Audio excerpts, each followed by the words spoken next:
Isang chick lang naman ang nagpatino sa akin eh.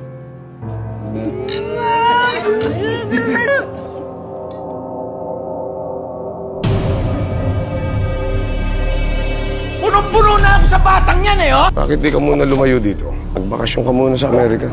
Wala akong dapat pagtaguan. Natatakot lang ako na eh. Baka kasi mabigo ko kayo eh.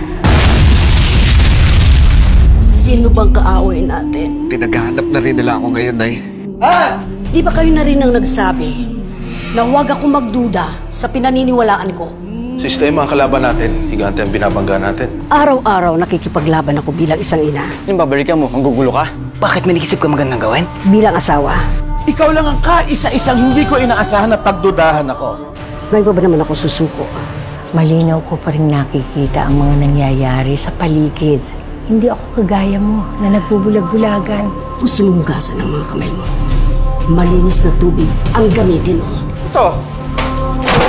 Sino ba kayo? O ba si Kapitan Tunying? At sandali lang! Saan ka dadali na asawa ko, ha?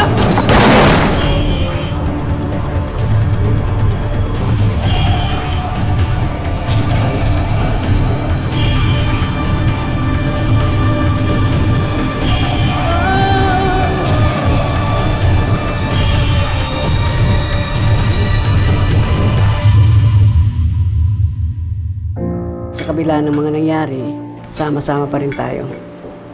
Yung isang pamilya.